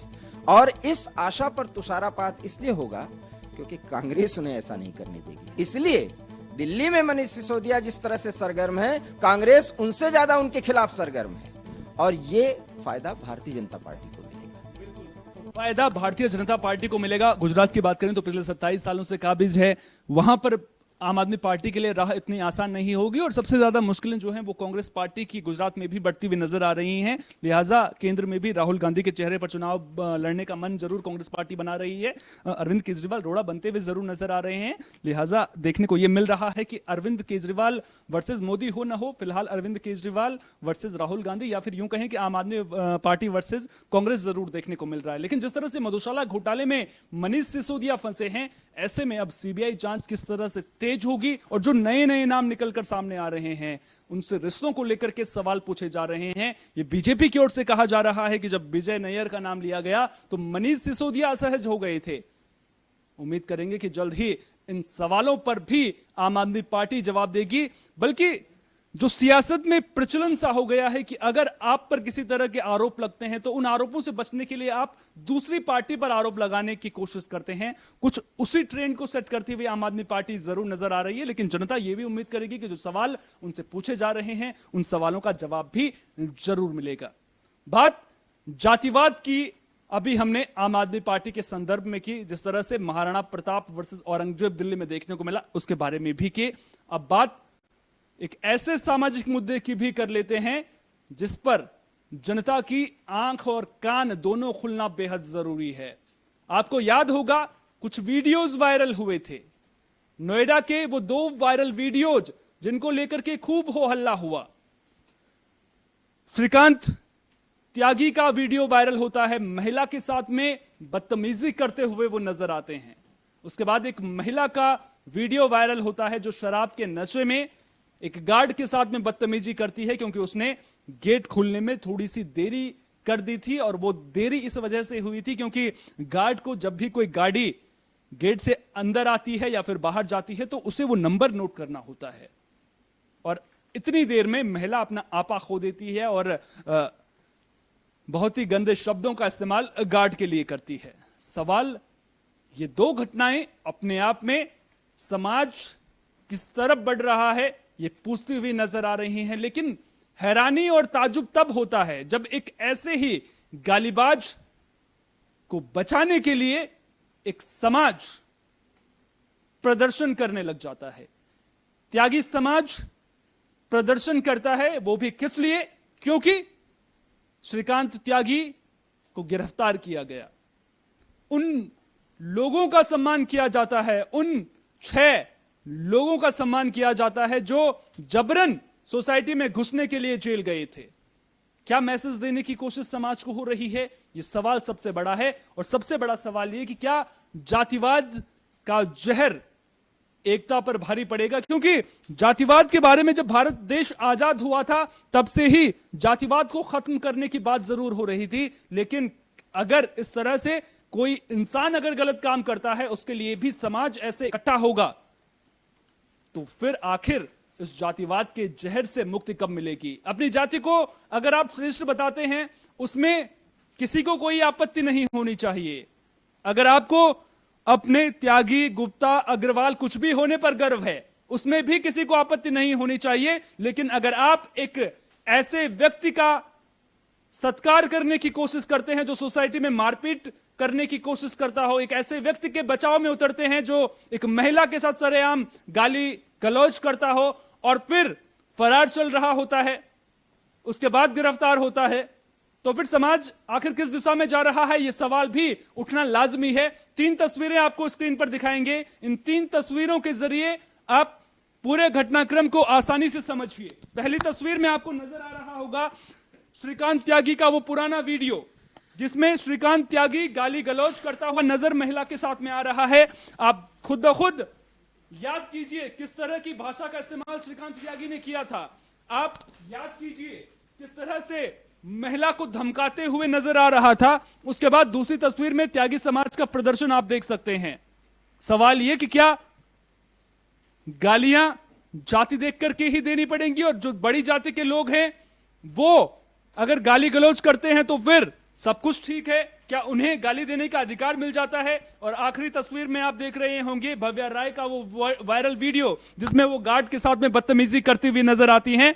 ये सवाल आज और किसी से नहीं बल्कि हमारे समाज से है कि आखिर हमारा समाज किस दिशा में जा रहा है। अगर कोई त्यागी गाली देता है तो क्या त्यागी समाज को प्रदर्शन करना चाहिए? अगर भव्या रॉय गाली दे रही हैं तो क्या रॉय समाज के लोगों को आकर के हल्ला बोल करना चाहिए? दिल्ली में आकर के सड़कें जाम कर देनी चाहिए? क्या यह सिस्टम चलाने का एक तरीका है कि अगर आपकी संख्या अगर ज्यादा भी है, अगर आप राजनीति को प्रभावित करने की क्षमता भी रखते हैं, तो क्या इस तरह का प्रदर्शन करना आपको शोभा देता है? ये सवाल बड़े हैं और सवाल लाजमी है। ये सवाल इसलिए अहम है क्योंकि जिस तरह से त्यागी समाज ने आवाज बुलंद की है और जिस तरह से मेरे सहयोगी जुबैर खान मुझे जब मैं सुबह इस बारे में उनसे डिस्कस कर रहा था तो वो बता रहे थे कि जो प्रदर्शन हो रहा था, जुबैर चौधरी जिस तरह से बता रहे थे कि जब प्रदर्शन त्यागी समाज कर रहा था तो उस दौरान भी कुछ लोग गाली गलौज करते हुए नजर आ रहे थे। तो आप खुद ब खुद अंदाजा लगा सकते हैं कि किस तरह से ये घटनाएं अपने आप में शर्मिंदा करने पर मजबूर कर रही हैं। कुछ सवाल जरूर खड़े होते हुए नजर आ रहे हैं, उन सवालों पर भी नजर डाल लेते हैं। क्या गालीबाजी फैशन या ट्रेंड बनता जा रहा है? रौब, गाली और जातिवाद का जहर क्यों घुल रहा है? रौब झाड़ने के लिए गाली देना जरूरत बन गई है क्या? यह सवाल बड़ा है। इसके अलावा गालीबाजों के समर्थन में एक समाज का एकजुट होना कितना जायज है? अगर आप त्यागी या किसी बड़ी जाति के हैं तो गाली देना क्या आपका हक है? अगर आप गाली देते हुए गिरफ्तार होंगे तो क्या आपका समाज आपके पीछे खड़ा होगा? गालीबाजी करने वाले लोग क्या सामंतवादी नहीं? सामंतवाद को खत्म कर दिया गया है, ये बातें होती हैं। और सबसे बड़ा सवाल यह कि जातिवाद के जहर से देश आजाद कब होगा? चलिए अब आपको उन मांगों के बारे में भी बता देते हैं जो त्यागी समाज ने रखी हैं। श्रीकांत की जब्त गाड़ियां, सामान और सभी कागजात वापस मिलें, त्यागी समाज ये मांग कर रहा है। बाकायदा 15 दिन का अल्टीमेटम भी दिया गया है। जेल भेजे गए 6 युवकों पर कार्रवाई पर रोक लगाई जाए, ये मांग की गई है। श्रीकांत की मामी को अपमानित करने वाला फेज 2 थाने का तत्कालीन प्रभारी बर्खास्त हो, ये मांग की गई है। इसके अलावा श्रीकांत के घर का बिना अतिक्रमण वाला हिस्सा तोड़ा गया है, उसे दोबारा बनाकर हर्जाना दिया जाए, ये मांग त्यागी समाज कर रहा है। ओमैक्स सोसाइटी में अतिक्रमण के 299 लंबित मामलों पर तुरंत प्रभाव से कार्रवाई की जाए, यह मांग भी त्यागी समाज की ओर से की गई है। डॉक्टर महेश शर्मा की संपत्ति और अतिक्रमण की उच्च स्तरीय जांच की मांग भी त्यागी समाज कर रहा है। और ओमैक्स सोसाइटी की आरडब्ल्यूए के फर्जीवाड़े की सब रजिस्ट्रार कार्यालय से जांच करवाने की मांग भी त्यागी समाज ने की है। सवाल बड़े हैं, सवाल लाजमी है, और मैं चाहूंगा कि हमारे सहयोगी पैनल प्रोड्यूसर साहब उन सवालों को स्क्रीन पर जरूर दिखाएं। और क्योंकि ये सवाल जो है वो आज के उस आधुनिक भारत से सवाल पूछ रहे हैं, उस विकसित भारत से सवाल पूछ रहे हैं जिसका सपना प्रधानमंत्री नरेंद्र मोदी लाल किले की प्राचीर से देखते हैं।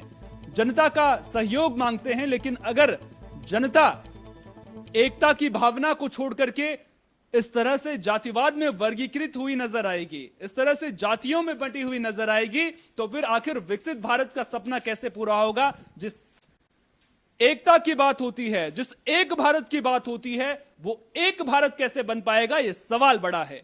सवाल बड़ा यह भी है कि त्यागी समाज के जो लोग प्रदर्शन कर रहे हैं, आखिर उन पर कार्रवाई क्यों नहीं होती है? एक गालीबाज को अगर आप प्रोटेक्ट करने की कोशिश कर रहे हैं, तो फिर अब जनता को संदेश क्या देने की कोशिश कर रहे हैं? हमारे सहयोगी जुबैर भी हमारे साथ में यहां पर मौजूद हैं और वो चाह रहे थे कि मैं इस खबर पर जब आऊं तो उनसे जरूर सवाल जवाब पूछूं। जुबैर, जब भी हम जातिवाद की बात करते हैं तो अक्सर आप भी मुझसे ये सवाल पूछते हैं कि आजकल देश में चल क्या रहा है। जब भी देखो तो जातिवाद का जहर घुला हुआ नजर आता है। ऐसा नहीं है कि जातिवाद के जहर को खत्म करने की कोशिश नहीं की गई, लेकिन हम देखते हैं कि ये जो जहर है वो हमारे देश को अंदर से खोखला करता हुआ नजर आ रहा है। देश जातियों में बंटा हुआ नजर आ रहा है। लेकिन जब कोई गलत करता है, क्या उसके समर्थन में इस तरह से एक समाज का आगे आना, क्या वो शोभा देता है? सबसे पहले तो मैं इस बात को यहाँ से शुरू करता हूँ कि कल की जो महापंचायत देखने को मिली त्यागी समाज की, वो त्यागी समाज का शक्ति प्रदर्शन ज्यादा लगा महापंचायत से कम। क्योंकि असल में किसी भी गलत व्यक्ति कि कोई गलत बोल देता है, कुछ गलती कर देता है, तो उसको जाति के नाम पर सही ठहराना, ये चीज क्या गलत सही ठहराई जा सकती है? आप खुद ही बताएं कि अगर कोई आदमी किसी को गाली दे देता है, महिला को गाली देता है, उसका वीडियो वायरल हो जाता है, पूरी जनता के सामने है कि उन्होंने क्या गलती करी। त्यागी समाज, फिर भी त्यागी समाज एक महापंचायत करता है, अपना शक्ति प्रदर्शन दिखाता है। और जिस तरीके की बातें, खैर सारे क्वेश्चन तो आप जनता से पूछ ही चुके हैं और जनता के सामने ला ही चुके हैं कि किस तरीके के सवाल इस मुद्दे को लेकर उठने चाहिए।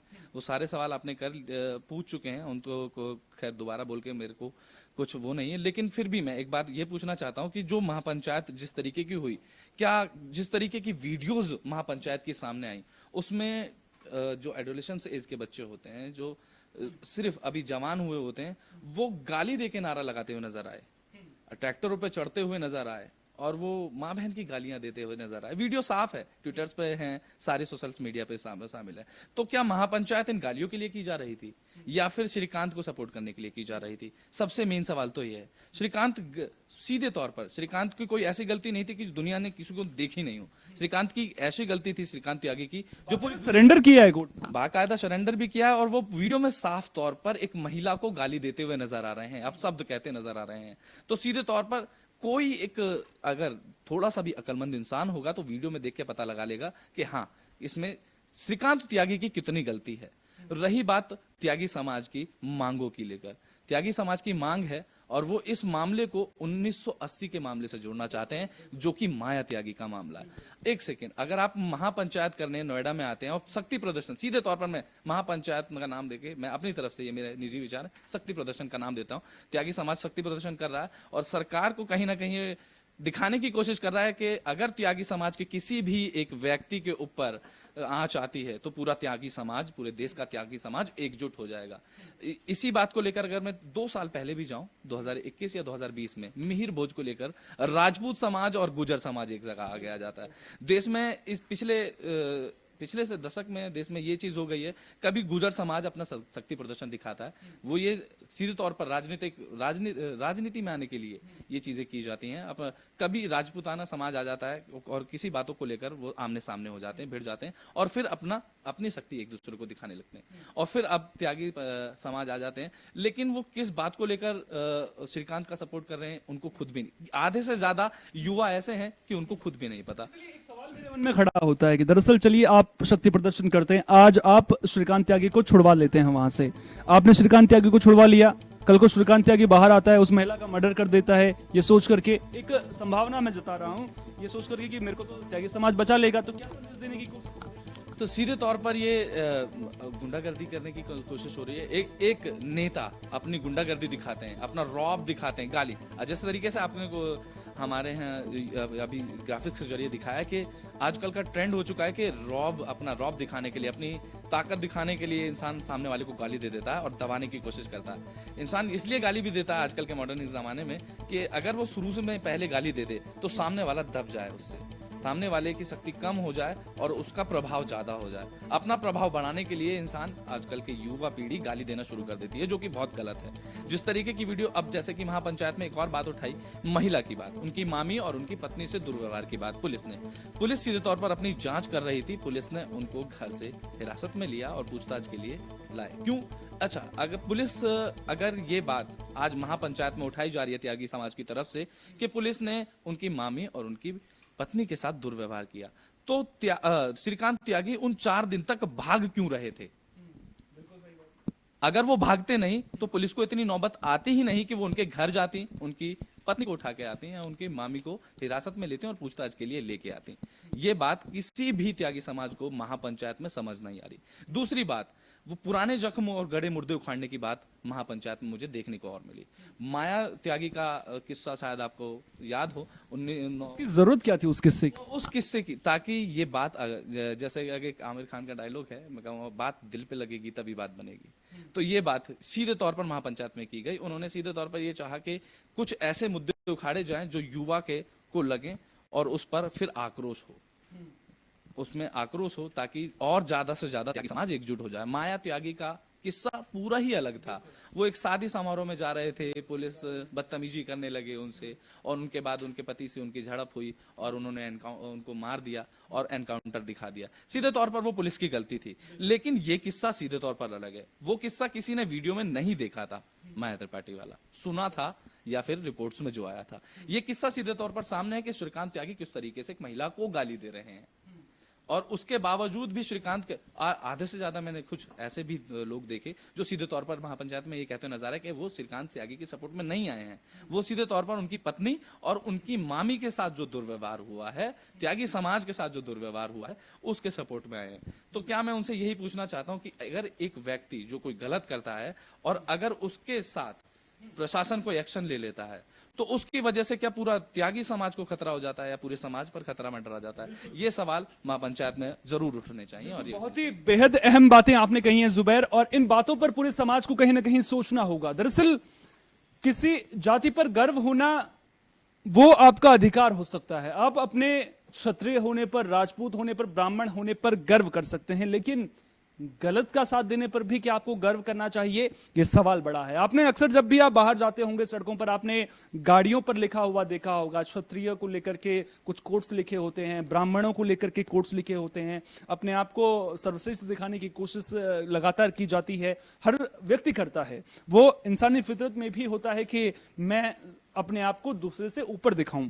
लेकिन अगर कोई गलत कर रहा है तो क्या उसका भी सपोर्ट इसलिए करना चाहिए कि वो त्यागी है या फिर क्षत्रिय है या फिर राजपूत है या कोई भी किसी भी जाति या धर्म का है?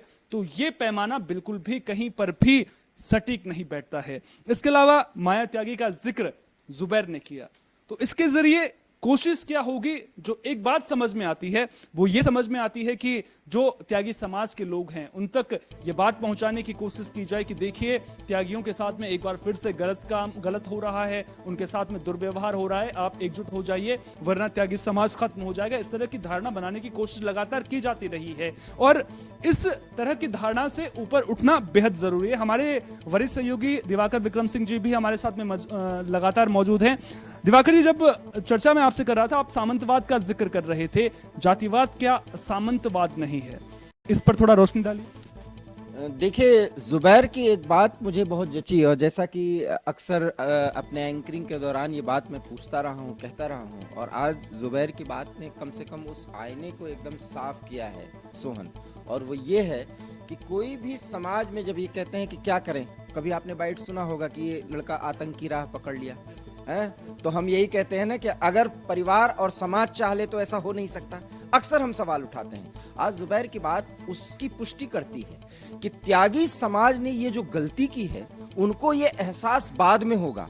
और मैं आपको फिर कह रहा हूं, एक भारतीय होने के नाते, एक हिंदू होने के नाते, जाति में भी अगर हम आप कहें तो जाति के भी फैक्टर को समझने के नाते, हम भारतीय होने के नाते किसी भी कीमत पर जो कुछ श्रीकांत त्यागी ने किया, जिसका वीडियो वायरल हुआ, जिसके कारण वो भागे थे, उसके बाद उनकी गिरफ्तारी होती है, उस पर उनका साथ देना, हम तो अगर इसका विरोध नहीं करेंगे तो फिर हम कैसे उन आतंकी परिवारों के माँ बाप का विरोध कर सकते हैं? इसका विरोध होना चाहिए किसी भी कीमत पर इसके लिए।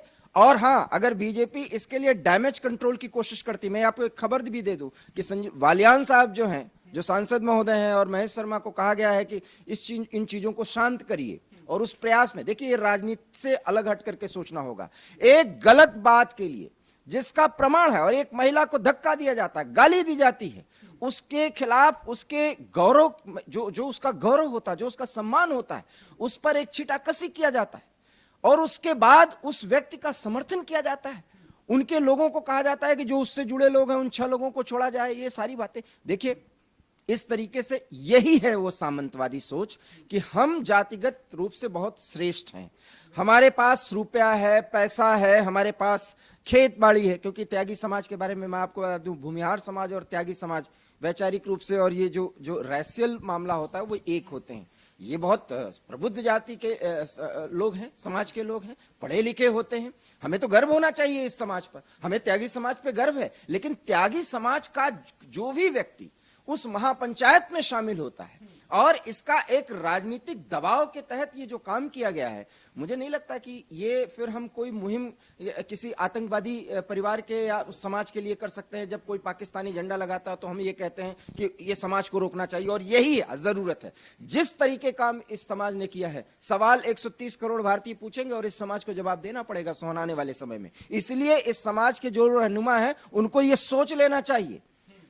पश्चिमी उत्तर प्रदेश के कुछ जिलों में सीमित होकर के आप किसी पार्टी का खेल, राजनीतिक खेल बिगाड़ सकते हैं, लेकिन भारतीय नागरिक होने के नाते हम कतई इस तरह का समर्थन नहीं करते हैं और न करना चाहिए। और यही सामंतवादी सोच चाहे जिस जाति, जिस संप्रदाय के, जिस भी वर्ग के लोगों के साथ है, वो खत्म किया जाना है। और क्यों भूल रहे हैं, प्रधानमंत्री ने 15 अगस्त को ये घोषणा की है कि भ्रष्टाचार, भाई भतीजावाद, जिसमें ये सामंतवादी सोच भी है, इसको खत्म करना है और उसके लिए प्रयास करना होगा। हम आप पत्रकार भी हैं, हम आप किसी जाति से भी जुड़े हुए हैं, जाति फैक्टर को हम नकार नहीं सकते, लेकिन हम गलत बात का समर्थन कर दें, ये तो फिर हम जो लोग गलती कर रहे हैं उनके परिवारों को हम कैसे नसीहत दे सकते हैं? किसी भी कीमत पर त्यागी समाज ने ये जो किया है महापंचायत, और उसमें जैसा कि जुबैर ने बताया कि उसमें गालियां दे करके आप युवकों को किस सकारात्मक तरीके से और किस तरीके से किसी के खिलाफ लामबंद कर रहे हैं। एक पार्टी, भारतीय जनता पार्टी का पोषण करना या उसका पोषण करना हमारा आपका कर्तव्य नहीं है, लेकिन अगर भारतीय जनता पार्टी इस मुद्दे पर, बहरहाल,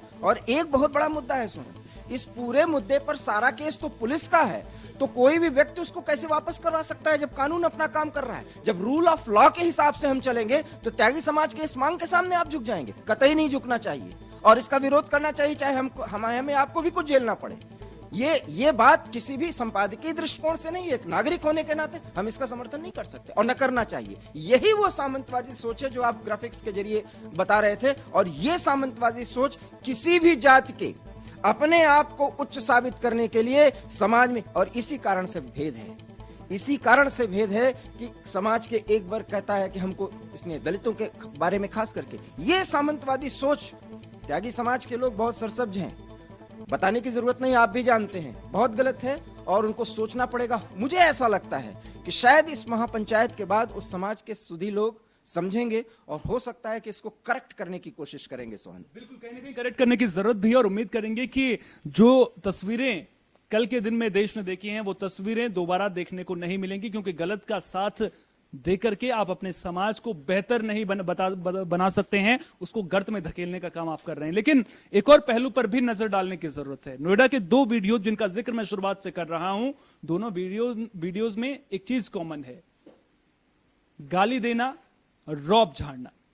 क्या यही हमारे समाज इसी दिशा में आगे बढ़ रहा है? क्या अब ये एक ट्रेंड सा बन गया है, या गाली देना फैशन सा बन गया है? ये सवाल भी बड़ा है और उम्मीद करेंगे कि इन सवालों का जवाब ढूंढने के बजाय आप खुद में परिवर्तन लाने की पहले कोशिश करेंगे, क्योंकि अगर किसी को दबाना है तो उसके लिए गाली देना जरूरी नहीं होता है। सबसे पहली बात तो किसी को दबाने की जरूरत भी नहीं होनी चाहिए। वो कहते हैं कि आप अगर सबके साथ विनम्रता से बात करेंगे, विनम्रता से काम लेंगे तो आपके आधे काम बन जाएंगे। तो अगर गुस्सा भी आता है तो फिर गाली जैसे शब्दों का इस्तेमाल, जो चाहे आप जाति सूचक शब्दों का इस्तेमाल की बात करें, गाली गलौज की बात करें, तो इनसे बचना कहीं ना कहीं चाहिए। अब बात एक और अहम मुद्दे की कर लेते हैं। आपने देखा था कि कुछ ही वक्त पहले की बात है जब किसान दिल्ली में डेरा जमाए हुए थे। हमने देखा कि किस तरह से किसानों के आगे सरकार झुकी और उसके बाद सरकार ने तीनों कृषि कानून वापस ले लिए, लेकिन किसानों की मांगें खत्म नहीं हुई। किसानों ने उसके बावजूद भी सरकार के सामने अपनी कई मांगें रखी थी और उन्हीं मांगों को याद दिलाने के लिए एक बार फिर से किसान दिल्ली की ओर पहुंचते हुए नजर आए। सुबह से ही तस्वीरें सामने आ रही हैं और इन तस्वीरों में साफ नजर आ रहा है कि किसान एक बार फिर से सरकार के खिलाफ हल्ला बोल करने की तैयारी में है। मन में सवाल उठ रहा है कि क्या ये किसान आंदोलन पार्ट 2 की तैयारी है, और क्या किसान आंदोलन के जरिए 2024 से पहले इस तरह के आंदोलन के जरिए सियासी बदलाव करने की कोशिश की जा रही है, या फिर एक तरह से राजनीति से प्रेरित इन आंदोलनों को आप मानेंगे? क्योंकि आंदोलनों के जरिए क्या संदेश देने की कोशिश की जा रही है? क्या एक बार फिर से दिल्ली की सड़कें जाम में नजर आएंगी, दिल्ली की सड़कों पर जाम लगा हुआ नजर आएगा, लोग जाम से कराहते हुए नजर आएंगे? सवाल कई सारे हैं, लेकिन उससे पहले अपडेट आपको दे देते हैं कि आज जब किसान दिल्ली पहुंचे तो उसके बाद क्या कुछ हुआ है।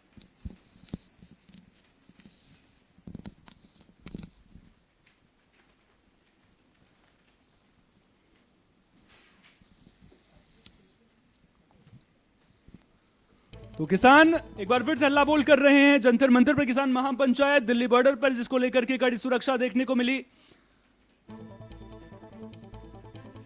तस्वीरों में भी आप देख सकते हैं किस तरह से प्रदर्शन करते हुए किसान नजर आए। दिल्ली पुलिस ने इस महापंचायत की इजाजत नहीं दी थी, यह भी हम आपको जानकारी दे दें। दिल्ली पुलिस ने इजाजत इसकी नहीं दी थी। दिल्ली के कई इलाकों में जाम से लोग परेशान रहे क्योंकि गाड़ियों की चेकिंग पुलिस लगातार कर रही थी। जंतर मंतर पर किसानों ने दिल्ली पुलिस की बैरिकेडिंग भी गिराई है, ये भी जानकारी निकलकर सामने आ रही है। प्रदर्शन कर रहे किसानों को पुलिस ने हिरासत में भी लिया है।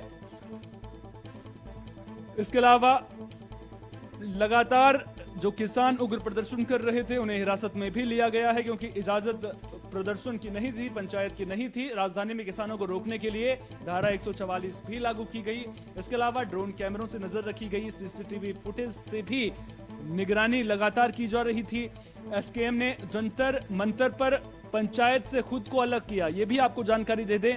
एसकेएम राजनैतिक ने महापंचायत का आह्वान किया है। संयुक्त किसान मोर्चा ने खुद को इस से अलग बताया है।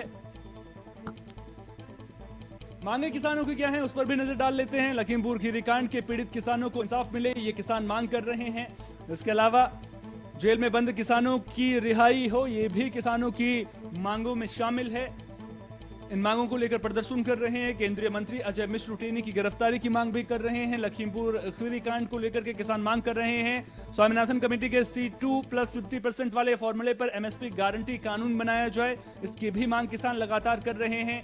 देश के सभी किसानों का कर्जा माफ कर दिया जाए, ये भी किसानों की मांगों में शामिल है। इसके अलावा गन्ने का बकाया भुगतान, समर्थन मूल्य सरकार बढ़ाए, ये मांग भी किसानों के द्वारा लगातार की जा रही है। भारत WTO से बाहर आए, सभी मुक्त व्यापार समझौते रद्द किए जाएं, वर्ल्ड ट्रेड ऑर्गेनाइजेशन से बाहर आए, किसान आंदोलन के दौरान दर्ज सभी मुकदमे वापस हो जाएं, ये भी मांग की गई है। इसके अलावा सेना में भर्ती की अग्निपथ योजना को सरकार वापस ले, ये भी मांग किसान कर रहे हैं। तो ये वो तमाम मांगे हैं जो किसान लगातार कर रहे हैं। 4 अलग अलग तस्वीरें भी आपको स्क्रीन पर दिखा देते हैं। ये 4 तस्वीरें आप देखिए, चिल्ला बॉर्डर पर किस तरह से जाम की तस्वीर सुबह सामने आई थी, आप तस्वीरों में देख सकते हैं। दूसरी तस्वीर में आप देख सकते हैं किस तरह से सुरक्षा के लिए बैरिकेडिंग लगाए गए हैं। सिंघू बॉर्डर की ये तस्वीर। तीसरी तस्वीर में जंतर मंतर पर किसान बड़ी संख्या में, हजारों की संख्या में पहुंचे थे, वो तस्वीरें भी आप देख रहे हैं। किस तरह से बड़ी संख्या में जंतर मंतर पर किसान पहुंचे हुए नजर आ रहे हैं, धरना प्रदर्शन कर रहे हैं। और गाजीपुर बॉर्डर यानी कि यूपी बॉर्डर पर भी किसान बड़ी संख्या में पहुंचे थे, जहां से किसानों को हिरासत में लेकर बस में बैठाते हुए विजुअल्स भी आपके स्क्रीन पर नजर आ रहे हैं। और इन तस्वीरों के जरिए आप देख सकते हैं कि वो आपको पुरानी तस्वीरें आपके जहन में जरूर ताजा हो गई होंगी, जब किसान आंदोलन दिल्ली में उग्र रूप धारण करता हुआ नजर आ रहा था। लंबे वक्त तक किसान दिल्ली की सड़कों पर बैठे हुए थे, कई किसानों की मौत भी इस दौरान हुई थी। ठंड का वो मौसम था और अब जैसे ही एक बार फिर से अगस्त का महीना खत्म होने को है, दिल्ली में किसान जरूर पहुंचे हैं। हालांकि जानकारी ये भी निकलकर सामने आ रही है कि एक दिन की ये महापंचायत है, लेकिन डर ये भी सता रहा होगा दिल्ली वालों को कि कहीं कल से एक बार फिर से वैसी ही स्थिति ना बन जाए, कहीं किसान एक बार फिर से अपने तंबू गाड़ करके ना बैठ जाएं। क्योंकि अगर किसान प्रदर्शन कर रहे हैं तो फिर दिल्ली वालों के लिए ये डर सताना बेहद जरूरी भी है। इसके अलावा एक और अहम जानकारी ये भी कि क्या अगर ये किसान महापंचायत भले ही एक दिन की भी हो, क्या आने वाले दिनों में तस्वीर बदली हुई नजर आएंगी सड़कों की? क्योंकि 2024 में चुनाव हैं और 2024 से पहले क्या राजनीति से प्रेरित इस किसान आंदोलन को अक्सर आपने सुना होगा कि राजनीति से प्रेरित एक किसान आंदोलन है। अगर राजनीति से प्रेरित है तो क्या 2024 की जैसे ही तैयारियां शुरू होंगी, तैयारियां खैर शुरू हो चुकी हैं, तो क्या इसको लेकर के 2024 से ठीक पहले एक बार फिर से दिल्ली की सड़कें जाम करने की तैयारी किसान करेंगे? सवाल बहुत सारे हैं, इन सवालों पर भी नजरें हमारी लगातार रहेंगी, लेकिन उन वादों पर भी बात करना बेहद जरूरी है।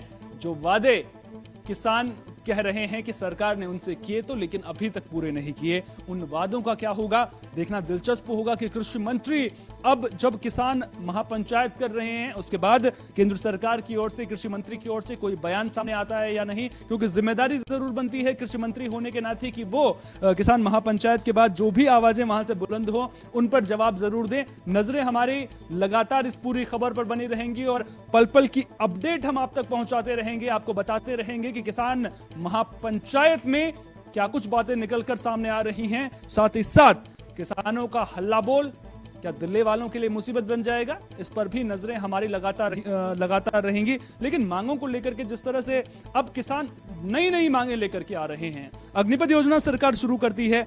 अब सवाल यहां पर यह उठता है कि अग्निपथ योजना में ऐसा नहीं है कि किसानों के बेटे सेना में भर्ती नहीं होते हैं, लेकिन वापसी की मांग संयुक्त किसान मोर्चा राजनीतिक की ओर से किया जाना अपने आप में कई सवाल जरूर खड़े करता है। क्या राजनीति किसानों के कंधों पर रख करके की जा रही है? क्या सियासी दलों का मोहरा किसान बनते हुए नजर आ रहे हैं? इन सवालों पर भी नजरें लगातार बनी रहेंगी और इन सवालों का जवाब आप भी तलाशने की कोशिश कीजिएगा। चलिए खबरों में बढ़ेंगे आगे। बात अब पाकिस्तान में हिंदुओं की सुरक्षा को लेकर के भी कर लेते हैं कि पाकिस्तान में आखिर हिंदू कितने सुरक्षित हैं।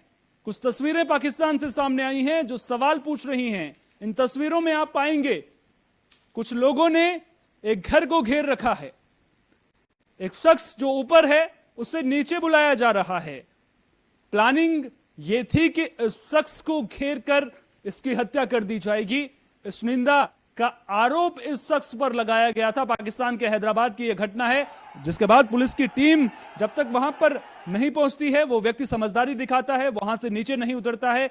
जब पुलिस की टीम वहां पर पहुंचती है उसके बाद भीड़ को तितर बितर करती है, तो उसके बाद इस व्यक्ति के खिलाफ मुकदमा भी दर्ज कर लिया जाता है। जानकारी ये निकलकर सामने आ रही है कि एक दुकानदार के साथ में, स्थानीय दुकानदार के साथ में इस व्यक्ति का झगड़ा हो गया था, जिसके बाद इस पर इस निंदा कानून लगा दिया गया। कुरान के अपमान का आरोप इस पर लगा और पुलिस ने मुकदमा भी दर्ज कर लिया है। सवाल ये कि आखिर पाकिस्तान में हिंदू कितने सुरक्षित हैं? पाकिस्तान में अल्पसंख्यक हिंदुओं पर अत्याचार आखिर कब थमेंगे? क्योंकि कई तस्वीरें पाकिस्तान से ऐसी भी सामने आती हैं जहां हिंदुओं के मंदिरों को तोड़ दिया जाता है, हिंदुओं पर अत्याचार होता है। सवाल यह भी खड़ा उठता है कि जो पाकिस्तान हिंदुस्तान में मुसलमानों पर अत्याचार की बात करता है, अंतर्राष्ट्रीय बिरादरी के सामने इस तरह के मुद्दे उठाता है, वहां पर आखिर हिंदुओं के साथ में क्या हो रहा है? पाकिस्तान सरकार की नजर उस पर क्यों नहीं पड़ती है? उम्मीद करेंगे कि इस मुद्दे को अंतर्राष्ट्रीय बिरादरी भी देख रही होगी, क्योंकि अल्पसंख्यकों के सामने पाकिस्तान में कई मुश्किलें लगातार खड़ी होती हुई नजर आई हैं और उम्मीद ये करेंगे कि इस पूरे मामले को लेकर के एक पहल ना सिर्फ भारत के हिंदू संगठनों के द्वारा देखने को मिलेगी, बल्कि सरकार भी पाकिस्तान में हो रहे अल्पसंख्यक हिंदुओं पर अत्याचारों के खिलाफ आवाज बुलंद करेगी। अंतर्राष्ट्रीय समुदाय के सामने, अंतर्राष्ट्रीय बिरादरी के सामने इस मुद्दे को जरूर उठाएगी, क्योंकि इस मुद्दे का उठना बेहद जरूरी है। अल्पसंख्यकों के साथ में पाकिस्तान में जिस तरह का बर्ताव हो रहा है वो किसी भी सूरत में बर्दाश्त नहीं किया जा सकता है, क्योंकि अधिकारों का हनन वहां पर हो रहा है। और अगर सवाल यह भी कि अगर किसी स्थानीय दुकानदार के साथ में अगर झगड़ा होगा तो क्या इश्मिंदा कानून जानबूझकर उसके खिलाफ लगा दिया जाएगा? हालांकि मामला अभी जांच का है और जांच के बाद ही पूरी बात निकलकर सामने आ पाएगी, लेकिन जो जानकारी निकलकर सामने आ रही है, पुलिस भी ये बता रही है कि स्थानीय दुकानदार के साथ में विवाद की वजह से ये पूरे मामले ने जन्म लिया है। लेकिन जिस तरह से एक भीड़ इकट्ठा हो जाती है एक हिंदू को मारने के लिए, ये दृश्य अपने आप में कई सवाल पूछते हुए नजर आ रहे हैं। बुलेटिन के आखिर में बात मथुरा की भी कर लेते हैं। मथुरा से एक ऐसी खबर सामने आई है, ना लोगों ने सरकार के सामने गुहार लगाई है, लेकिन लोगों की परेशानी, जनता की जो परेशानियां हैं वो जरूर प्रशासन के सामने अपने आप में पेश हो गई होंगी। दरअसल डीएम साहब मथुरा में पहुंचे थे और इसी दौरान क्या होता है, एक बंदर उनका चश्मा लेकर भाग जाता है। अब बंदर चश्मा लेकर के भागता है तो उसके बाद पुलिस प्रशासन के तमाम जो लोग हैं वो वहां पर मौजूद रहते हैं और वो लोग बंदर से उस चश्मे को वापस लेने के लिए पूरी कोशिश करते हैं, लेकिन उनके पसीने छूट जाते हैं। आखिरकार में बंदर से चश्मा तो डीएम साहब को वापस मिल जाता है, लेकिन यह घटना अपने आप में कई सवाल जरूर पूछती हुई नजर आती है। सवाल यह कि बंदरों से जो लोगों को परेशानी हो रही है, क्या अब प्रशासन के समझ में आएगी? क्योंकि हमने अक्सर देखा है मथुरा में किस तरह से लोग बंदरों के आतंक से परेशान हैं, किस तरह से कई बार जो छोटे बच्चे हैं उन पर बंदर हमला भी कर देते हैं। तो उम्मीद करेंगे कि प्रशासन इस दिशा में अब कदम भी उठाएगा, क्योंकि जो बंदर हैं वो इन दिनों मथुरा वासियों की सरदर्दी बढ़ाते हुए नजर आ रहे हैं और डीएम साहब के लिए भी परेशानी का सबब कुछ देर के लिए जरूर बन गए थे। न्यूज रूम लाइव में फिलहाल के लिए इतना ही। देश दुनिया की तमाम अहम खबरों के लिए बने रहिए AB स्टार न्यूज के साथ, क्योंकि यहां पर खबरों का सिलसिला कभी नहीं थमता।